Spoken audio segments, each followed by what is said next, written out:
It is Midweek Extra. Happy Midweek Extra to all of you. We're delighted to be back with you and delighted to have a big chunk of games to look forward to. Liverpool have played 3 games so far, as have everyone else. And Liverpool, I don't know if you've heard, sit at the top of the league. But we're going to be talking about the squads because the transfer window's obviously closed. Everyone's been out and away, but this is a run of games where we'll really see what everyone's about. So we're going to be looking at Liverpool squads, comparing our rivals. We're going to go from defence, midfield, straight through to attack and see where we think we're stronger and see where we may think our rivals might have a little bit of edge, or maybe we're just going to slag them all off. Who knows?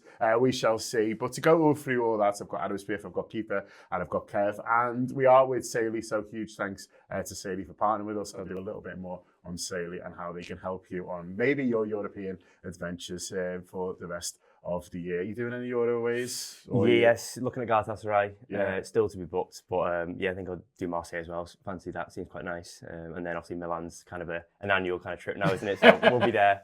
Well, have I got the eSIM for you? Yeah. Kiefer, sorry, but I'll let you know a little bit more about that. We'll start with you, Kev. The squad is the squad now. They were working late. They were making moves, as the kids say in Love Island. But we're here where we are now. We're going to start defensively. The squad we sort of all know. He's ended up 2 per position, which is sort of what he'd like. But there was, movements around the central defender area towards the end, but sort of didn't quite happen. But where do you think we've ended up? And particularly compared to our rivals, you look at Arsenal, who were traditionally very strong defensively. They obviously added Hincapi, are we going with, late on in the window. They've got all the good defenders who are out there as well. Spurs look strong to me, sort of first 11 from a defensive point of view, but I don't know too much, as much about the backups. And yeah, City are just weird there, and I'm looking at them just now, just thinking that is not enough. Where do you assess it? Where Liverpool are compared to our rivals? Yeah, I'm fairly happy. I think that that the Gahey one probably would have been a luxury in terms of being an extra body and who could start, because we're not sure about Leone yet, are we? Although he's the what is he, the 4th centre back if you count Joe Gomez and the other 2. So I think that was a bit of a luxury one in terms of he was going to be another starter. Leone is a backup for people who come in and are maybe injured. If we have a knock to Konate or God forbid Van Dijk and then Gomez. So I'm quite happy with our centre back situation and also the wing backs as well. I'm really happy with them. If we can get, I think. Frimpong's back in training, I think. Yeah, he was training yesterday. Which is fantastic. So it's all about handling injuries for us, I think, in terms of our back 4. As you say, I think Arsenal are pretty strong. The fact that they brought in Hincapié as well is a good one for them. He's one that I was eyeing.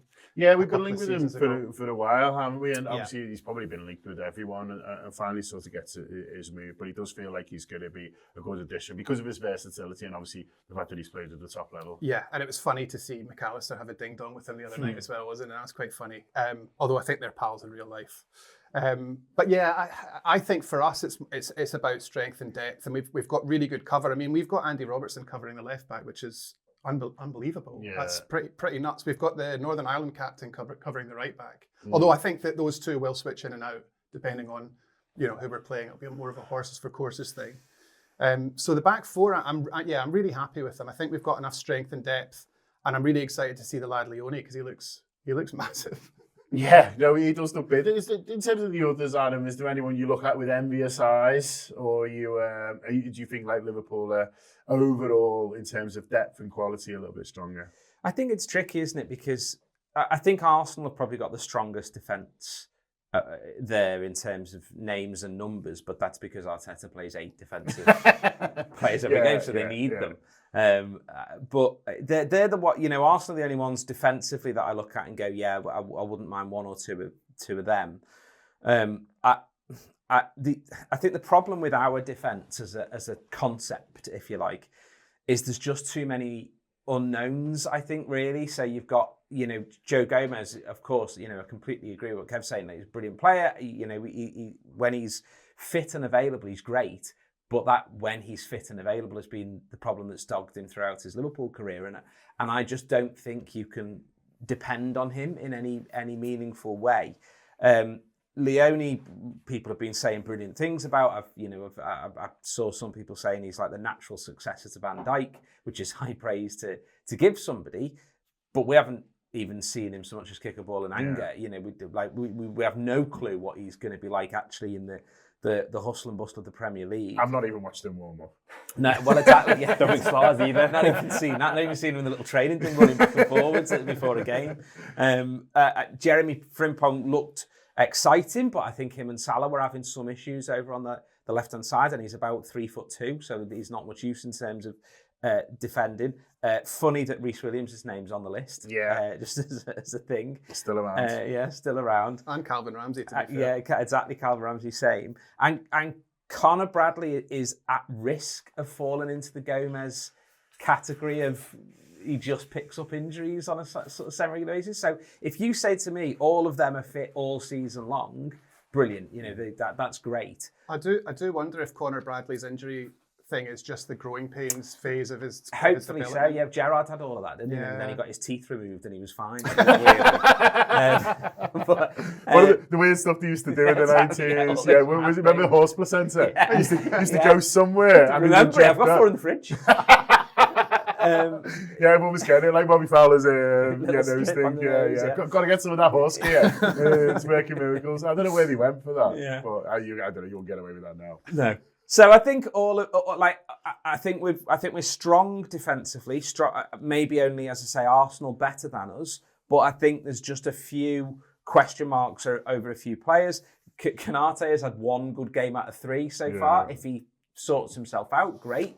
If he has just got his head back in the game now, then as he did against Arsenal, we'll be fine. But if he has a few more of the games like he did prior to that, and we're looking again, we'll put Gomez on. Oh, he's injured. That's when I'm starting to feel like I would have preferred 1 more in the summer. How about you, Kiefer, when you sort of look around and what other people have got? It's a reminder, it's useful exercise, stuff like this, I think, because it's a reminder that you can get caught up in you wanting your own squad to be perfect and the others, the sort of question marks as well. Arsenal does look the strongest, but there's other good players. Obviously in the other squads they wouldn't be there. But overall, how do you assess it? Yeah, I think deadline day was quite mixed, obviously, because they bring in Isak. But obviously, I think everyone kind of knew that was going to happen from the night before. And then I think everyone is kind of waiting on Gay. I think once the deal gets so far down the line, you're naturally only going to be disappointed because, I mean, the fella's had his Liverpool medical and the fact he doesn't end up signing, because Steve Parish was doing Pilates classes or something like that, wasn't he? So, naturally... Dan Morgan asked me for a cup final ticket and I was on my way down there trying to ring him because I had him on. And he obviously lives in London, so it's easier. And I was ringing him and he wasn't answering. And then an hour later, he got back to me saying, sorry, I was at hot yoga. And I was like... With Steve Parish or...? Maybe. But I was like, fuck off, Dan. Do you know what I mean? Like, do you want fucking cup final? Get your head in the game. Hot yoga, Dan Morgan. There we are. Sorry, that's to the side. No, but I think that's the thing, isn't it? It was so far down the line, and I think everyone was kind of like looking at their squads for the season, thinking, right, we're going to have Gay in there. It's a really nice option. As Adam says, Konate's kind of had a bit of an iffy start to the season. He's also, his Liverpool future is, reports this weekend saying he's rejected a 3rd kind of contract proposal. There's a lot of talk about Real Madrid and stuff. So you kind of got one eye on the future and think, well, Gay's in Leone, you've got someone for the future, but in Gay, if he came in, he was a here and now. He was someone who could come in and kind of play, 20 to 25 games a season, really. Maybe by the end of the season, kind of dislodge Konate. So I think, I was slightly disappointed just because they didn't get that one over the line. I also think you look at Leone coming in and, loads of talk about him from Italy and some of the clubs that wanted him as well. So I think it's a real coup for Liverpool. But I think if you're comparing him and Quansah, a lot of people saying it was 1 in, 1 out. I think Quansah obviously had the experience and he played, over 50 Premier League games, Premier League and Champions League games for Liverpool. So he was almost like, I know he didn't have the best of seasons last year, but those kind of first 6 to 8 months when he did come on the scene in the 23-24 season, he was brilliant. And my thing with Quansah was always if you put the 2 seasons in reverse, if he had last season in his first season and then had his first season last season, you'd be talking about, a 60, 70 million pound defender. He'd probably be a shoe-in for, starting in the World Cup next summer and stuff. So I think with Quansah, I think because he didn't play an awful lot, people are like, well, you weren't losing a lot. But I think there was a really good defender in there. So I think as a collective, that area has got slightly weaker. But I think on the whole, I'm fairly happy with it. I think, as Kev says, right back as well, you've got horses for courses. I mean, throw Dom Szoboszlai in there now.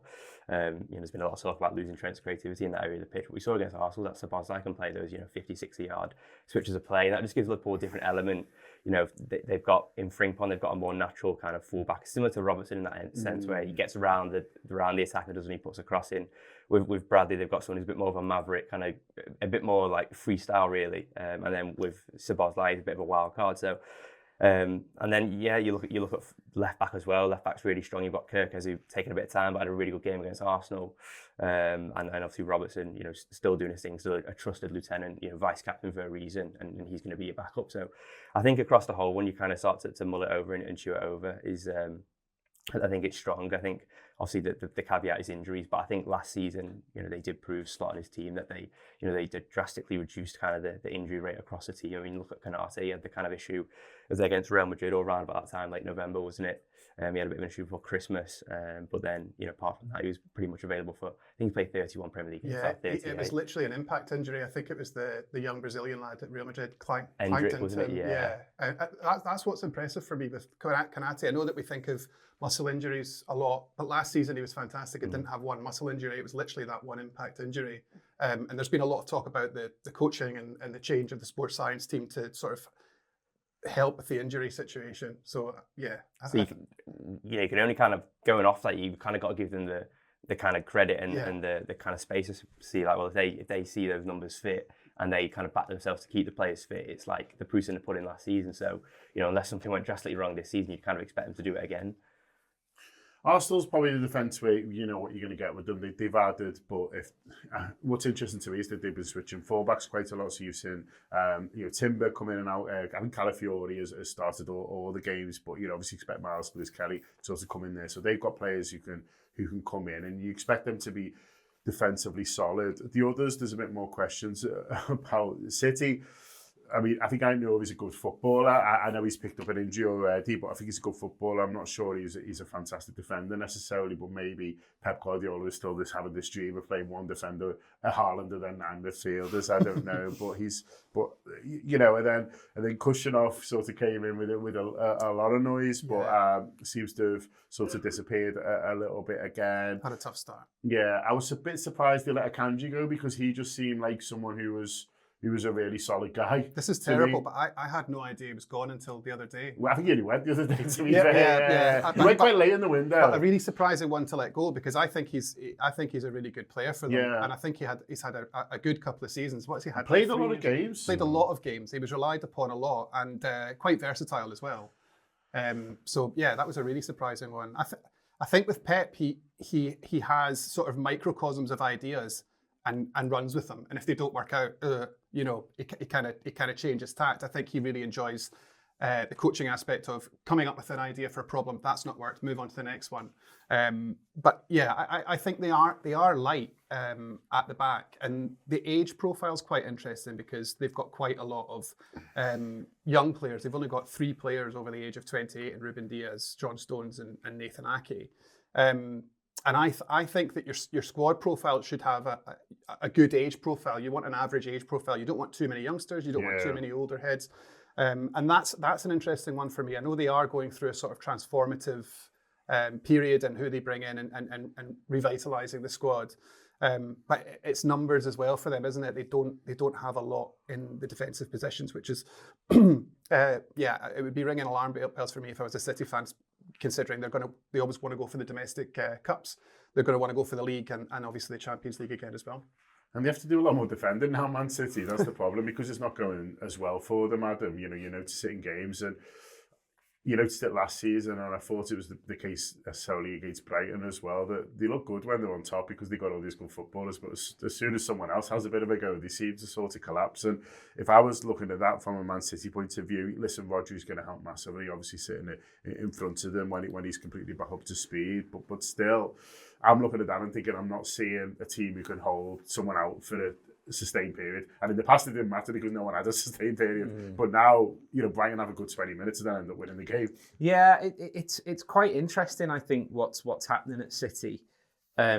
Because there's the question mark around Guardiola's future, which I think is relevant, because I think players they've been trying to sign or that they have signed, there is going to be some players that they're going to look at and go, is he going to be here or not? A little bit like we had with Klopp when we knew, when Klopp said he was leaving, and then all of a sudden you're like, we don't know who's coming in next and what they're going to be like, and so Liverpool struggle to sign players. I think City are maybe having a similar thing. We don't know, for example, whether that's why Wirtz was like, I'm not going to go there because I'm not going to know what my future's going to be, who's going to be the next manager, etc. So the thing with City as a general concept at the moment is just quite interesting, and they definitely look more vulnerable. They look like you can get at them, and that I think for other teams, when we've had years of not that at all, of just they'll just dominate every game. You're going to get the ball for 5 minutes during the entire 90, and if you don't do something with it, then that's it. Now, as you say, teams I think know that they will get chances against them, so that vulnerability is there. And there's nothing when you look at their team where you go, I wish Liverpool had signed him, or when specifically around the defence. And the Rodri factor, look, maybe it's famous last words, but the injury he had was massive. Yeah. And it's one where normally when players come back to it, you go, they're never the same. And so this idea, exactly, Van Dijk, but for for the first year or so, he was the exception to the rule. Exactly, people were like, he still had to adjust his game. But that's definitely it. Yeah. But you look at Van Dijk as the thing, and when it happened, everyone was like, he's not going to be the same when he comes back. And then when he was, people were like, that's incredible that he's managed to do that. So Rodri absolutely could do a Van Dijk. Maybe it's the manner in which sports science has developed in the years, since all the previous ones have happened and stuff. Yeah, exactly. Get a load of horse gear on it. But there's also a world in which Rodri's just not the same player. Yeah. And we haven't seen him be the same player so far because he's back in the team, but City still look really, really vulnerable. So I think maybe they've put a lot on Rodri just coming back and being Rodri, and he hasn't been. And from a Liverpool point of view, that's great. Just looking quickly at Spurs and Chelsea, Kiefer, I think Spurs have got some really good defenders, and I would imagine that when Thomas Frank took that job, that was part of the reason. I think, Van der Ven looks excellent, and I think would be potentially a really good Liverpool player if he chose. I really like Pedro Porro. Cristian Romero is a good player, and so you feel like, if they can keep people fit, and that was the big problem for Postecoglou, wasn't it? And I think was part of his downfall was the fact that they did have so many injuries back there. But I think if you say to Frank now, you're going to have particularly Romero and Van der Ven pretty much solidly for the season, and then with the fullbacks they've got as well, I think he'll be made up.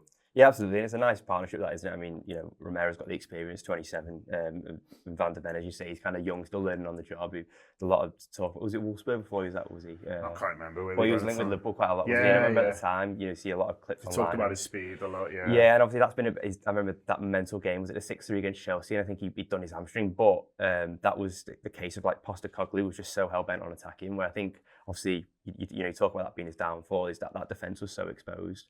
Now, obviously, under Frank, a bit more of a conservative manager, kind of defence first, I think, you'd imagine there'd be a bit more protection around there. They won't be as exposed, as vulnerable. So I think Spurs have got a really nice squad in terms of the defensive profiles, and they've added to that with a few nice attacking players recently as well.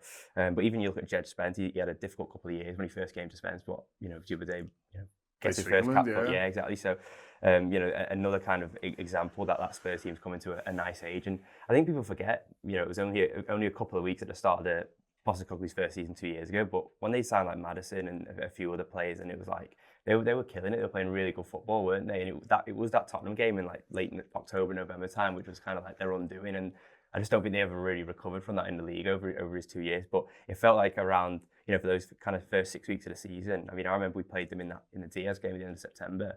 And that was to go top of the league, I think, wasn't it? It was first versus second, and all the players and the families came out. Do you remember with the one Matip scored the own goal quite late? So that's kind of where Spurs were for those first couple of weeks, and it felt like it was a bit of a new Spurs. Obviously, it didn't kind of kick on like that, but as I say, they've added good players this summer, and they've got a nice mix of age profiles there. So I think Thomas Frank, if people can stay fit, which is obviously the big if, he's got a nice squad to work with there.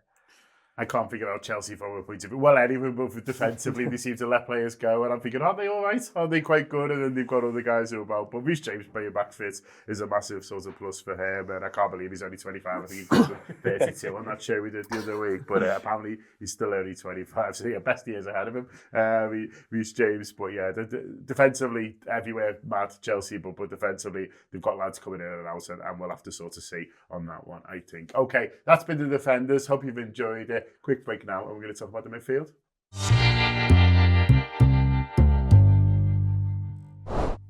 Okay, we are back in the room. I'm still with Kiefer, with Kev, and with Adam, and we're still running through Liverpool's squad and comparing it to our other Champions League clubs. I'm going to say rivals, but we'll see. We don't know on that, but we do know who got Champions League football last season, and that is why we're going to compare it to. But I do want to give a quick shout out to Reilly before we start. Huge thanks to them for sponsoring us for this run, and I know loads of you have used their service, so quite a lot of you getting in touch. Obviously, the highlights being in the Kylie doing transfer bits, powered by the Isim Reilly from Turkey, I think he was. But listen, we're all equals, even the King Indy. I'm very pleased that lots of people have been able to use their service. We used it a lot as well when we were out in Hong Kong and in Japan, and found it really, really easy to use. So all you'd have to do is download the app, the Reilly app, and you say which country you're going to, and they've got over 200 territories covered on there. So I would imagine wherever it is you're going that you can use it. Pick your data package and how long you're going for, and then it's just a click of a button to change it over from your normal data to the eSIM. But it's fantastic in terms of saving yourself money, because we've all had that scary moment where the bill comes through from a holiday and you realise you've accidentally downloaded a film or something when you've been away. So none of those sorts of worries, but also just being caught out on Wi-Fi's and things like that as well. A lot of peace of mind. So people have been using it on holidays. I mentioned the European aways that are coming up as well. It's a good chance to use it there. So if you want peace of mind, you want to make sure that you're connected, and you want to make sure you haven't got a crazy bill, I would encourage you to use Reilly. And also you get 15% off there already. Very competitive prices if you use the code TAW. So that is the code TAW. Download the SIM. It's Reilly, and thanks a lot to them for supporting us, and for you guys getting in touch saying how you've been using them, and for Liverpool Football Club, thanks to them as well, because they are top of the league. They are looking good, but just want to assess the squad in a little bit more detail and look where we think we're at and where we're at compared to our rivals. And midfield's an interesting one, Kev, because I like our midfield. I think it's strong. We've obviously added to it, not least with Florian Wirtz, but it is an area of the pitch where other teams are particularly strong. We've played Arsenal and Newcastle so far this season. You see how strong other teams are, in particular them. I think Newcastle's midfield, and particularly Tonali and Gibbons, I think are great. Obviously, Joe Linton's then a nuisance on top of that as well, and what he's able to do. Arsenal are literally strong in there. They might like a little bit more creativity. Some Arsenal fans might like a little bit more creativity. Obviously, they have it with Odegaard, but when he's not there or he's not firing, it drops out. And Chelsea, I think, are phenomenal in midfield. I think Casado is starting to look like the player that they paid all the money for. I think Fernandes is a good player. Yes, he was expensive, but I think he was good. And then starting to see what they can get out of someone like Lavia as well. And then if you count Cole Palmer as a midfielder, he's obviously excellent too. So there's good midfields out there, and that's before. I'm not even touched on Man City, who are traditionally strong there, but maybe have slipped behind a little bit. Sure, yeah. I give you a lot there. Yeah, you have. That's why I want to try and get you to edit a video. I just go, bah! The first thing that came to my head there with Arsenal was just their use of Merino as a defensive midfielder. Maybe isn't the one after that international period. Yeah. He's weird, isn't he? I mean, when you've got Norgard and you've got Zubimendi, it is weird to put Merino as a defensive midfielder, but yeah, and you've got Rice as well who can play there. So yeah, they have got a good midfield. I think that our midfield is probably the strongest. I'm probably wearing some rose-tinted glasses there, but the reason that I think that is just is the malleability of it and the amount that we can change up during a game with our midfield. The fact that we've got Dom Szoboszlai, the Swiss Army knife as well, who can play basically anywhere in that midfield, which is amazing. You can have him as the 8, you can have him as the 10, you can have him as the 6 as well. Curtis can play as the 6, Curtis can play as the 8. Wirtz has come in and he can do bits on the wing, and he can do bits at 10, and he can do bits as a false 9. Yeah, and then if you go into the depth, you've got Endo as well, who's great at coming on, and he's a real warrior. I think he's great when he's come on. He's not really had the opportunity to shine in terms of a full 90, but I'm looking forward to seeing the likes of him and possibly Nione in the Southampton game for the League Cup, perhaps. So, and that's even before you get to Bajcetic, who's been out for a long time. He was doing well at Betis. I know he was playing more predominantly as a defender there. But yeah, we've got real options in the defence, I think. My one concern with our defence is maybe the fitness of McAllister. So not necessarily his freshness or keeping the tempo of things. Yeah, apparently didn't look great for Argentina. No, and he played the full 90. Yeah. Which is surprising. I don't think the coach will be dead happy with that because they've already qualified for the World Cup, I believe. So he didn't really need to play. And you tend to like the fact that there's maybe secret handshakes under the table that go on when teams have qualified. Maybe give them a rest. We're hoping that Salah gets a rest because I think Egypt are a point away from qualifying for the World Cup. But mainly, yeah, with his fitness, it's always a one. I mean, McAllister's a funny player because when he does play a 90 and he is fully fit, he looks absolutely fucked anyway, doesn't he? He looks so knackered. But I think he's been wrapped up in cotton wool a little bit, which is great. He has had a little bit of a less intense pre-season. He's come in dribs and drabs, but the last 2 games he has started. It is one that I worry about because I'm not sure if it's just the injury. I'm worried that it might be more of an actual fitness thing. But that's not to say that I want him left out. He's a World Cup winner, and I think he's one of our best midfielders. He's fantastic. But yeah, that's the one little niggle in our squad for midfield there. I mean, one of the obviously benefits of adding quality is that if McAllister does need a little bit of time, you can give it to him, Adam, and that's the position that we're in. We've had to play Szoboszlai a right back, but with Frimpong back in training, Bradley obviously played. There's 2 options there. You can play that Burnley game if you want. So Szoboszlai can come back in and play. In a free. There's obviously Curtis Jones there as well, and so that's the position you want to put yourself in with your squad. And when you look at some of the others, maybe they're a little bit more reliant on certain individuals, whereas for us in midfield, I think, there's 5 starters in it, and if any of them were playing, I'd be perfectly happy at the moment. It's probably even only Gravenberch who's the one who looks the most specialist. Yeah, I think I think what I love is that I love the club's commitment to the bit. That we've got rid of Trent Alexander-Arnold, so we've stopped having the right back play in midfield argument. Slot's gone high, but now you're going to have a different one. I think I do agree with Kev. I do think our midfield is probably the strongest because I think there are so many players that can play in different positions, which helps a lot. So that if you do pick up an injury, it's not like you're going, oh God, that because even Gravenberch is not. We didn't sign, like when we signed him, no one was saying, oh, there's our 6 sorted. And he's just been amazing at it. So there's loads of different things that you can do. Bajcetic has come back in. It'd be really interesting to see how the manager uses him. If the manager uses him, is he just going to be, is it just going to be that Southampton thing? Is he going to be a League Cup player, or is he going to start to integrate him into the squad a little bit more? Like all of those things, that's going to be fascinating. And I think, yeah, just that idea of we've got players. And the other thing I was looking at, it's just the age of them all. Like McAllister, obviously, Endo aside, McAllister's the oldest, and he's only 26. Yeah, it's incredible. So that's really we've got such a mature midfield, and all of that is without Wirtz even having really got into the swing of things yet. Like once he properly starts to click and play well, all the best. I just think it's great. I really do. How are you with the midfield, Kiefer, compared to our rivals when you lay them all out in front of you like you have? I think kind of echo what the other lads say. I think ours is the strongest. I mean, not only was that the midfield that won the Premier League last season, but if you look across the league, I mean, what else has everyone won? I mean, I know Chelsea won the Club World Cup in the summer, but there's a bit of I don't think anyone really took the tournament too seriously, did they? Harsh on the Conference League there, Kiefer. the real big one.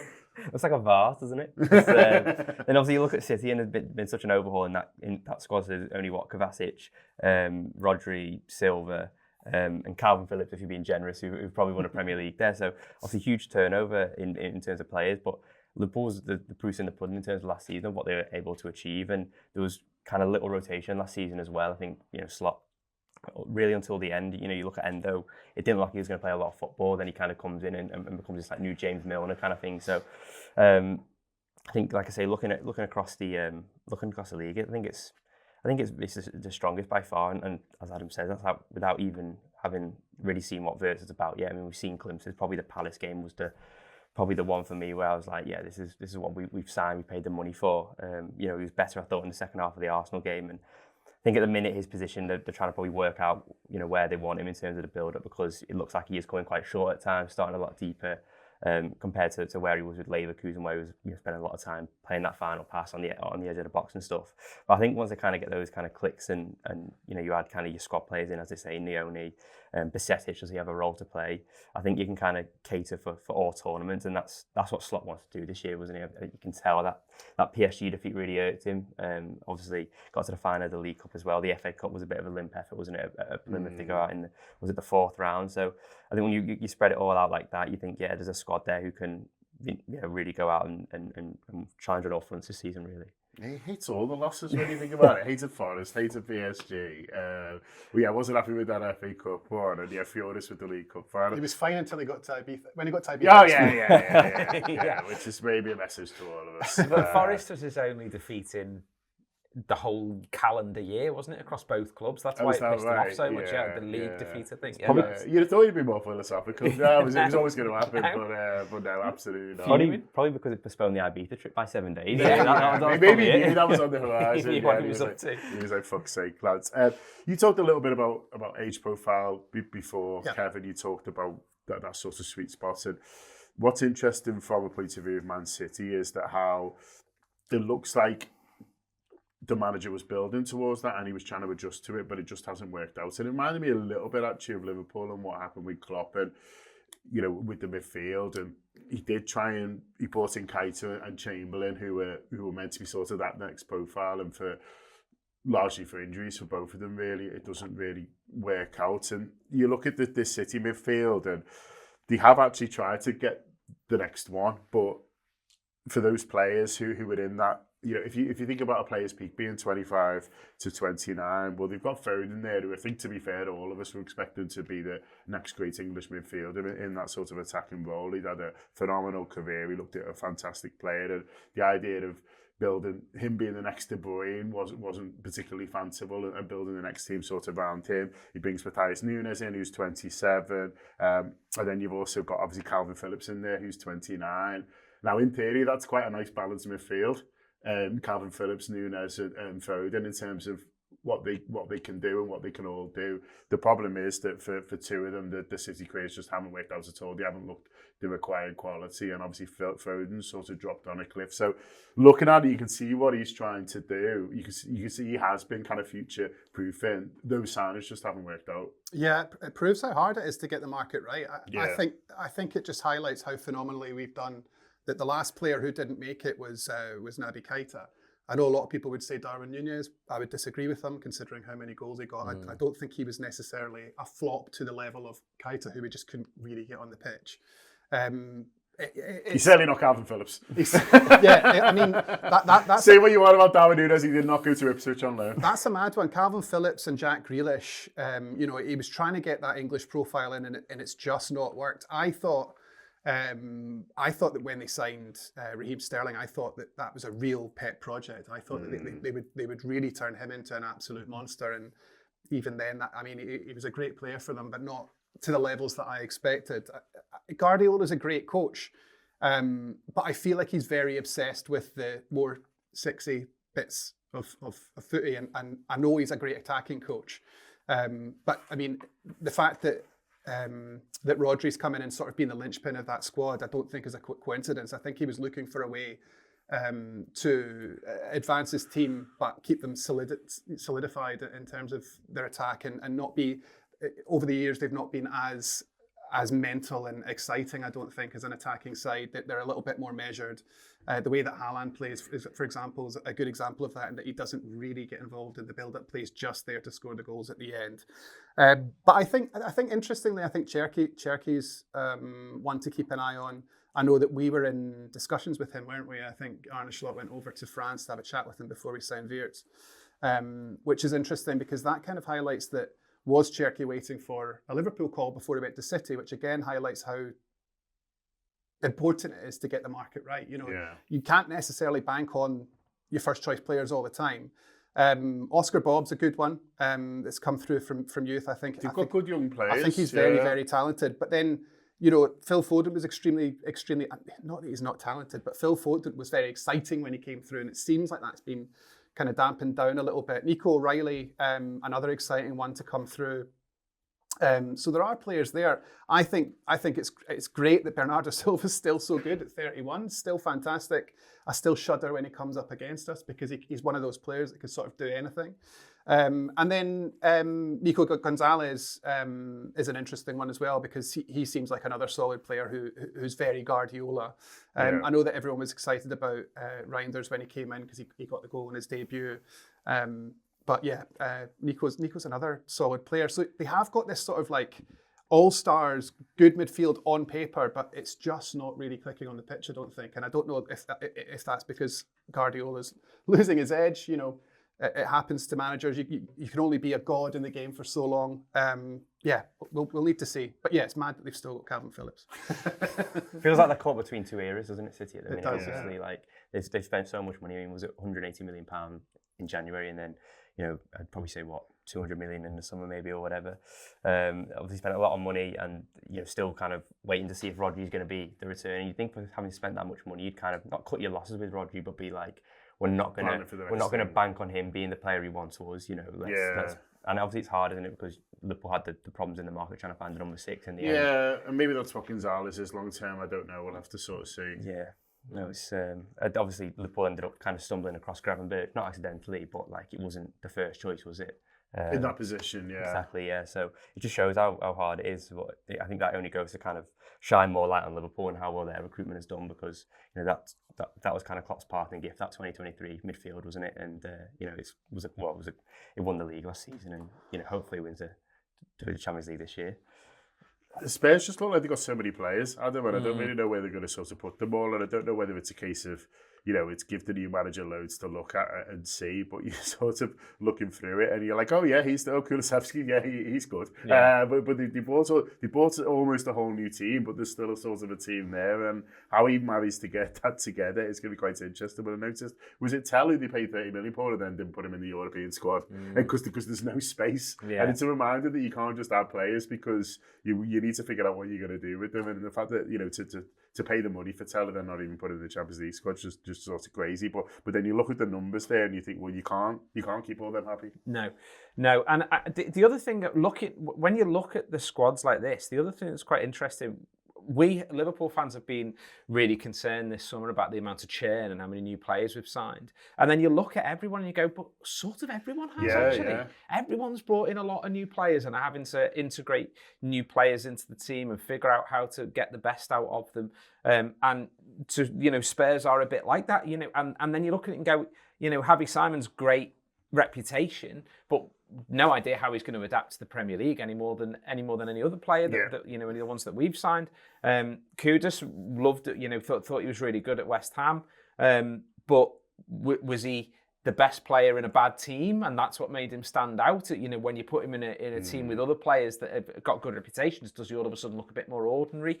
So Spurs are, as you say, they've just got so many players that the manager's got to try and figure out what he wants. And I think from his point of view, Thomas Frank will be like, that's no bad thing. I don't mind. I'm quite happy to have a look at them all, because the expectation on Spurs this season, they were 16th last they might season, even was it? 17th in the end, yeah. So obviously that's a slightly false position, because they were concentrating on the Europa League towards the end of it, but it's not that false. It's so. I think you've got to go some to come 17th. Exactly, yeah. It's not like it's a complete. Well, we were going to finish second, but that Europa League, So I think Spurs fans will generally be realistic about it. I think Frank will be realistic about it, and the players will as well.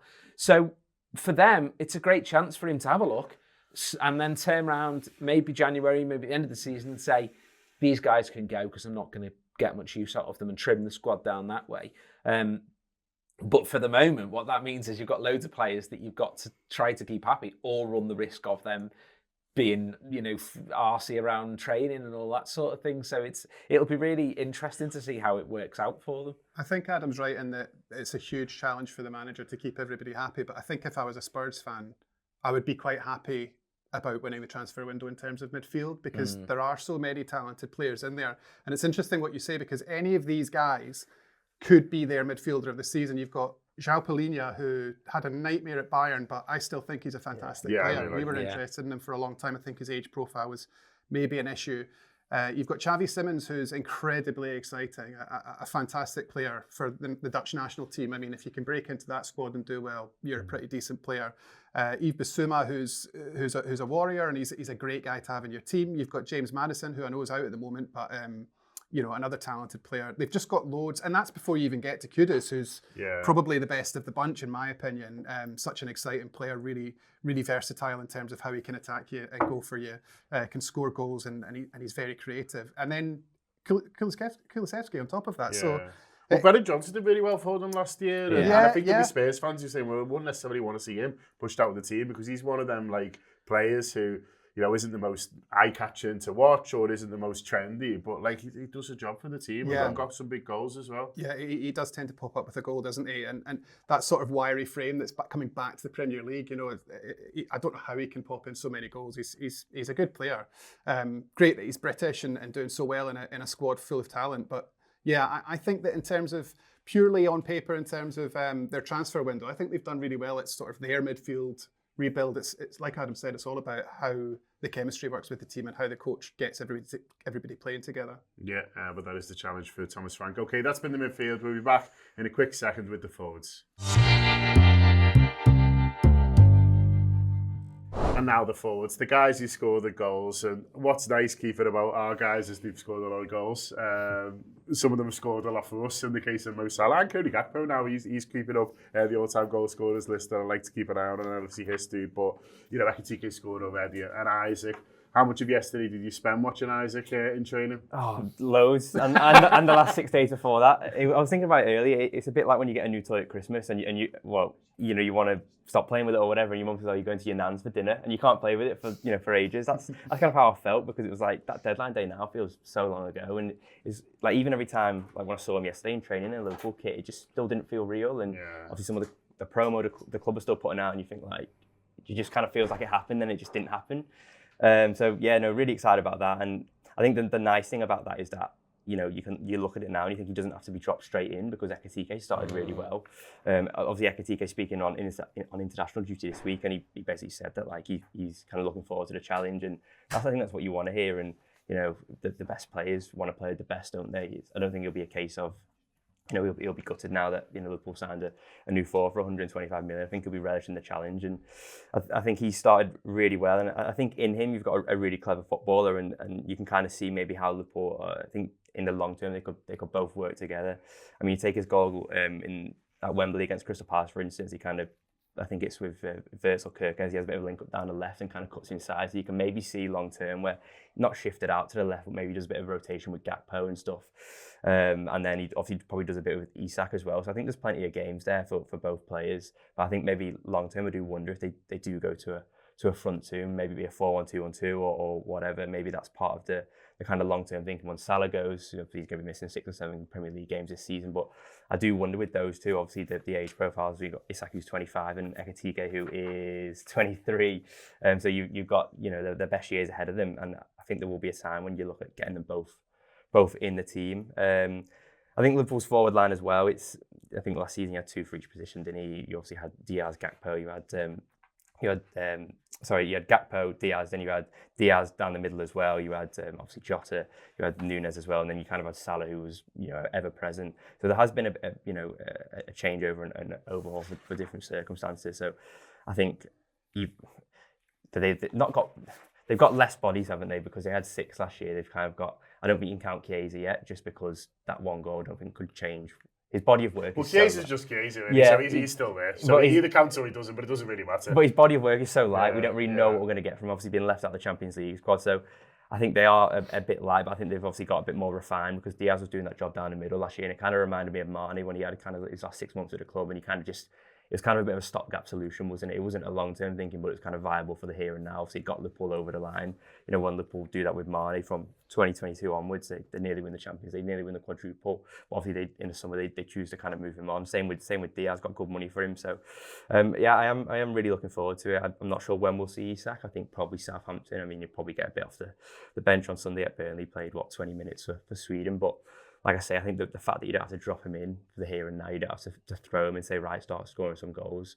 Because I think we've seen in the opening 3 games that when Ekitike's come off on 65, 70 minutes, Liverpool just kind of really come under the cosh a bit because they've got no one to kind of stick the ball to and hold it to. So even if you're bringing Isak on, you know, he's got, 62 goals, I think he scored for Newcastle in just over 100 games. You know, if you can stick him on and just say kind of hold the ball up, kind of find your feet, find your way into kind of life as a Liverpool player, I think that's really going to help Liverpool. So, and then you're probably looking at the next international break. I think the first game's United. After that, that's probably when I'd imagine we'll probably see him start a few more games. But no, to answer your question, I'm really excited about the prospect of seeing Isak in a Liverpool shirt. Yeah, it's a different forward line. It's a very different forward line to what we had last year, Adam, and it looks one short to where we were, and the balance doesn't look quite as good. But in terms of like out and out quality and guys who look like they're going to score goals and people who are going to get you excited, it's brimful of Asher. Yeah, it's really exciting. It's really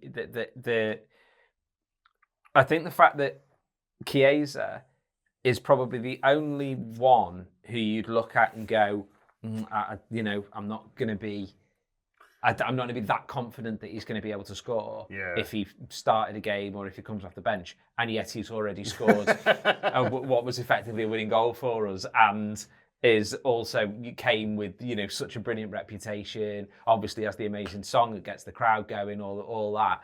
Like, that's the worst we've got, is a really good lad who's an Italian national who's helped them win stuff. And like, if that's because obviously Ngamo is young, but is exciting, the kind of player that is definitely going to get you on your feet. He will get me off my feet, I reckon. Do whatever he wants. Yeah. Like that's great. Like, so I think in terms of what we've got, and look, the same that I've said of other players is true of Isak. We don't know how he's going to be in a Liverpool shirt, but you can be relatively confident that he's going to be able to put the ball in the back of the net. Like, he's looked good in the training videos, and he's going to be playing with better players. So, and the thing that Kiefer said before about Ekitike, I think when he signed, Ekitike said, I spoke to the manager and he outlined how he was going to use me, and and that I thought that was really exciting. Same with Vert. Vert said the same thing. Like, the manager spelt it out for me. Well, part of that conversation was probably going to be, we're going to sign Alexander Isak, here's how it's going to work. So I don't think Ekitike is going to be concerned or anything. I don't think he's going to go, oh, fucking hell, I was doing really well, now you've signed this fella. I think he's going to be going, great, I can put balls through to him, he can put balls through to me, he can distract defenders, he can open up space, all of those things.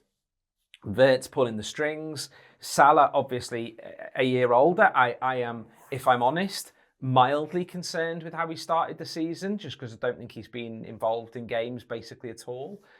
But even so, he's still got, 1 goal, 2 assists, or 2 goals, something like that. He's only got 1 goal, yeah. 1 goal. So he's, even if I'm slightly worried about where he's at, he's still like, yeah, well, all right, mate, yeah, well, I've scored and got an assist, haven't I? So shut up, dickhead. So there's nothing there where you look and go, maybe we are 1 short. I certainly wanted us to bring in 1 more attacker to have the options. But then the manager might be looking and going, well, you don't know what you're talking about, because my plan is to play like this season. And actually, if we had another one, I'd have too many attackers for how I'm going to use it. So, yeah, I think we look really good. Someone talked before, Kevin, I can't remember who it was, apologies, but about the idea of, you think we've done a lot, and you look around and everyone else is the same. Like Chelsea have got a completely new forward line, obviously Delap and Pedro sort of competing for that number 9. And I know Delap is injured already, but I know Gibbons has started already for them, sort of in wide positions. They've got a couple of others as well, Garnacho, who I've forgotten had gone there, but has not even sort of played that. Arsenal have obviously got their big number 9. Newcastle have had to build a whole new forward line, largely because we took sort of theirs, but all these fans of all these clubs could get themselves excited if they wanted to, but also could go, well, actually, we don't know how this is going to work. Newcastle might end up in a better position than what they were because they've got 2 forwards who look like good players, and if they both do well, then combined, they could end up with even more goals. So who knows? And Chelsea just always will be, this big question mark. We had a bit of chat in the break that they got all these charges and everything, so but that doesn't seem to affect people sort of too much. But that's what happened.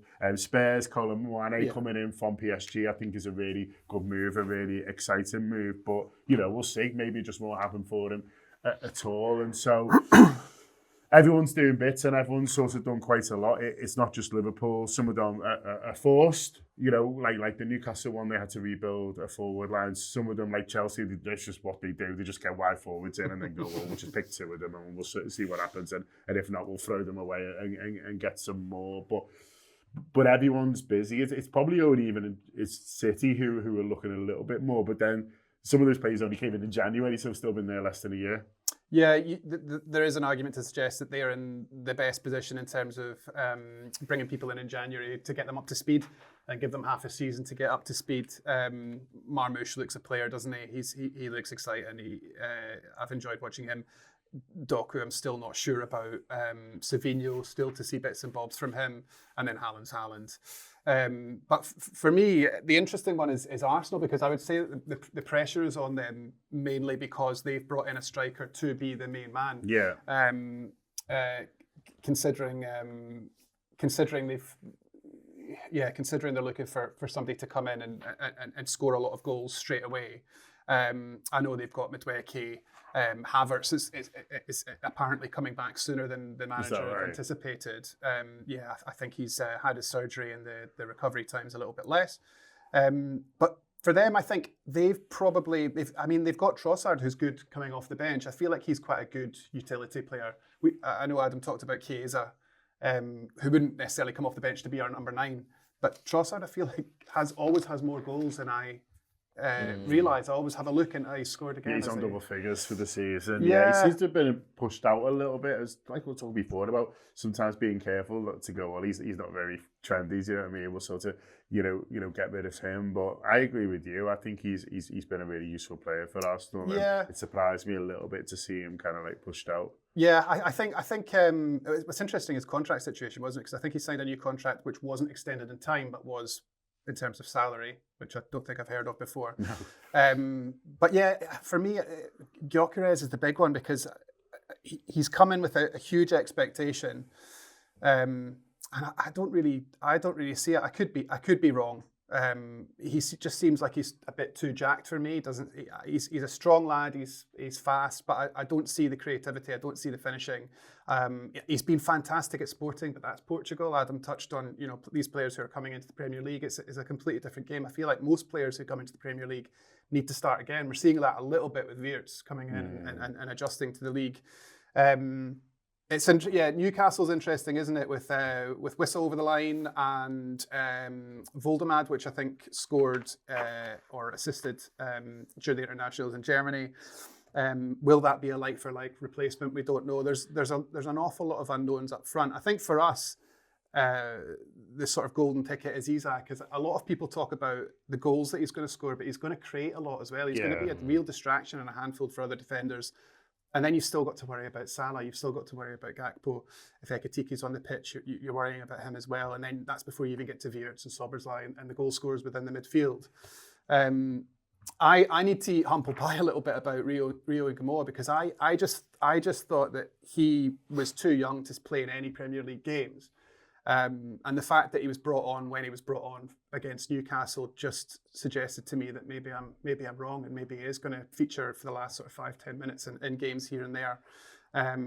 He's a really interesting one for me. I'm very reserved about young players. The fact that he's just turned 17, muscle injuries, the amount of demand and the travel and the pressure. I just think for a 17-year-old to be strutting the stuff for Liverpool in today's social media age as well is an incredibly stressful thing for him. But ultimately, I think we've got the right players around him to sort of talk him through that. The leadership team seems really strong, and he doesn't seem fazed by anything, does he? He's scoring for the unders in England, and he's He's scoring for us. It's a really, really exciting time for forwards, I think, in the Premier League because everybody has a brand new toy to play with. But ours are the best ones. Ours are the Adam, it does sort of feel like that, and I think I've never known a squad like it. Adam, we're old. Are we, me and you? Yeah. I've never known a squad with so many stars. And listen, stars aren't the be all and end all. You know, this isn't, you know, the Harlem Globetrotters here. You know, it's about gelling a football team, and what Arne Slot has to do now is gel all these superstars into a team that works together and plays together. That's his challenge, but that's the challenge he's clearly signed up for. Like he could have, I'm sure he could have, you know, talked them out of some of these, but he wants these sorts of big names. But I've never known it for Liverpool to have, you know, so many of these guys who are superstars in their own right coming in to play together. And it could be incredible. Yeah, look at us with our problems at the top of the league. Yeah, I think it is that. I think what we've got is we've made ourselves a destination club, and I think for a lot of our lives we were not that. You know, we were a stepping stone essentially. Yeah, you think, oh, imagine our team if we'd have kept all these players. That's what we used to say. Exactly that. You know, like I imagine Torres playing with Suarez, you know, things like that. That's sort of what we're going to get. We're going to get to watch that. Yeah. And, you know, like it's what's lovely about it is that we have all become so used to Mo Salah being the be-all, end-all, really, of Liverpool in an attacking sense. And whether we like it or not, we're approaching the end of that time.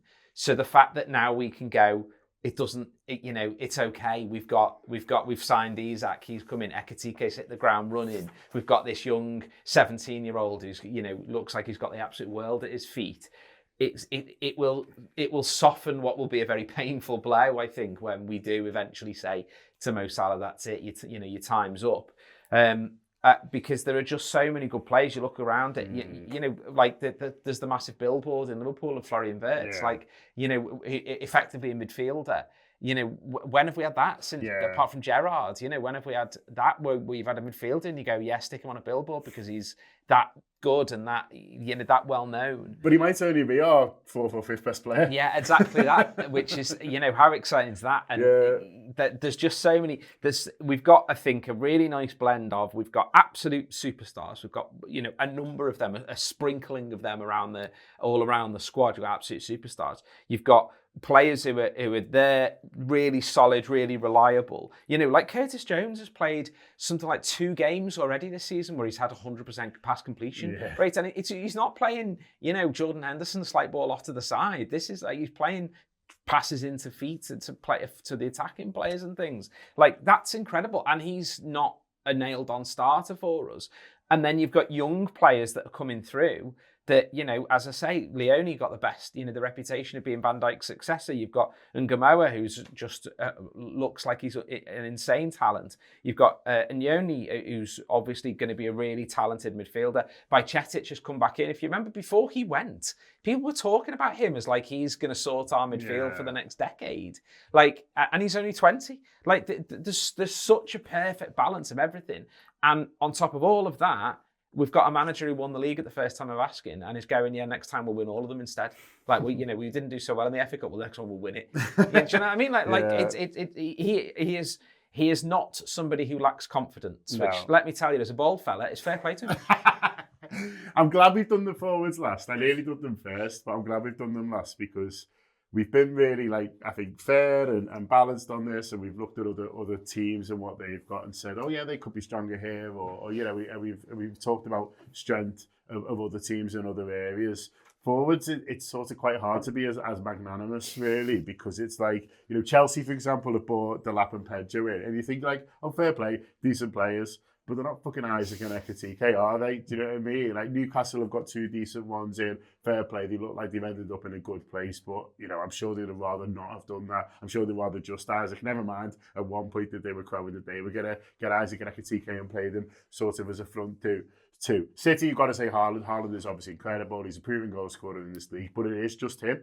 It is just him at the moment. And you know, he's the other guys around him. They're all sort of question marks around whether they've got the goal return, whether they've got the ability to play at the very, very, very highest level. And then Arsenal, obviously, there's a massive question mark about this guy they've brought in up front, albeit he got a couple of goals against Leeds. And so it is difficult, isn't it? If I've forgotten anyone, we'll Spurs, we'll see loads of question marks there. But it is difficult, isn't it, to Kev mentioned rose-tinted glasses. I don't think it is particularly rose-tinted glasses to say Liverpool's forwards are fucking bossing the world better than everyone else's. Yeah, absolutely. I mean, even just to go back to City, you talk about Haaland, but kind of go back to the midfield, you look at the service and you think, like, obviously, De Bruyne's gone, and I know he was injured for the last couple of years, but, like, where's that service coming from now? Because I think you touched on it earlier, John, that there was a time where Foden felt like he was kind of the heir to his throne, but he just hasn't really kicked on in that kind of way over the last 18 months, really, has it? He had a frustrating Euros, and it just feels like he hasn't really been able to recover from that. So, and then, the lads, who be playing in and around him, Marmoush, I think he's one where I look at him and I think, not Liverpool missed a trick because maybe they probably weren't in the market, but I think he's one where you could slot him into a Liverpool team and see him playing anywhere across the front three. I think he's a really intelligent footballer. He was another one who was kind of heavily linked. But Doku, Savinho, he looked like he was going to Spurs at one point. So there's loads of questions there about City. I think Gyökeres, I think for Arsenal, the one big thing was, their defence was so good, but you were just waiting for someone to kind of carry the goals to win in the league. And it feels like now, because they've got that, whether he's going to be the man to do it or not, they've put the money down. So it feels like the pressure is all on Arsenal. I mean, there was an interview with Salah a few weeks ago. I think it was actually before the Arsenal game, and he said they're the favourites. They've kind of had the continuity of that squad since Arteta came in, since the early stages. It's been together 3, 4, 5 years, and they've only got the FA Cup and the Community Shield to show for it. So, now they've put the money down for a striker. There's going to be huge pressure on him. But, as I say, he's done it at Sporting Lisbon, which is a completely different ball game to playing in the Premier League. The intensity, the demands, and everything like that. One thing I did like was in the Arsenal game that very early on, Van Dijk gave him a little shove, which was a bit like, welcome to the Premier League kind of thing. So was a massive fan of that. So hopefully more of that across the league for the next couple of for the season. Chelsea, I think.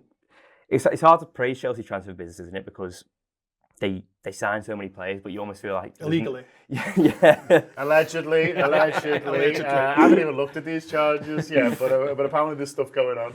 But they sign so many players, but it just feels so scattergun that you almost can't praise it because there's no approach for it. It's like they signed Delap, and he was linked with I think Everton and Newcastle as well, but then they go and sign João Pedro, and it's like, well, where does Delap fit in now? And they've got all these young lads coming from South America and whatnot, and then they just kind of signed Garnacho because if we sign, no one else can. So I think Chelsea, the players on paper look a lot better, but I think you saw it last season. Yeah, they started quite well, got to December, and they pretty much taught themselves out of the title race, didn't they? Really, they didn't really want to kick on at a time when Liverpool did, and then you kind of come full circle and come back to us. I just think it's so exciting because.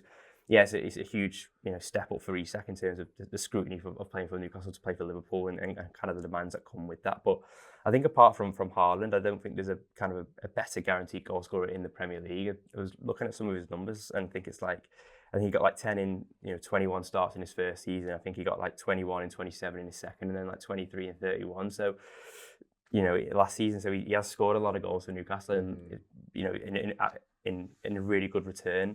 And I know if you talk about all the other things that he does with that, he's not just a forward who sits in the 6-yard box and taps them home. I mean, the goal he scored against us last year at St James's, where he picks the ball up and just kind of fires one, catches everyone by surprise, really. So I think there's loads of different facets to his game that I'm sure we'll see more of.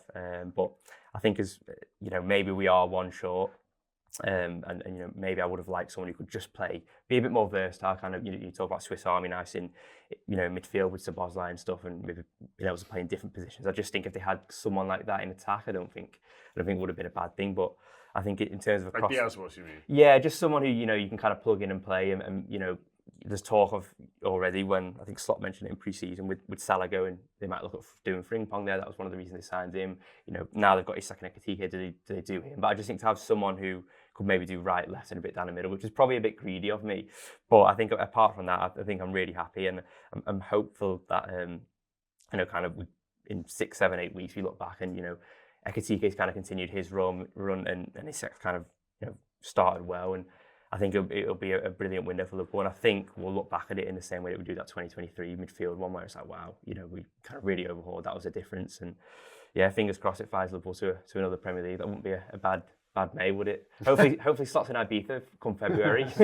You know, when you were talking about the Isak getting excited and watching all the videos of the training and the whatnot, I have a confession to make that I watched him warm down for Sweden. I watched him do little shuttle sprints for Sweden. How was he? Oh, he was brilliant. Cross, yeah. Unbelievable. Listen, we can all watch whatever we want on the internet. That is completely up to us. We're all adults. Listen, hope you've enjoyed that. Huge thanks to my fantastic panel, for Paddy and Andy for making all this happen behind this wonderful Roman mic that I am talking into. And of course to Sadie for partnering with us for this one. We really appreciate them as well. Have a lovely weekend. Liverpool play on Sunday. Up the Reds.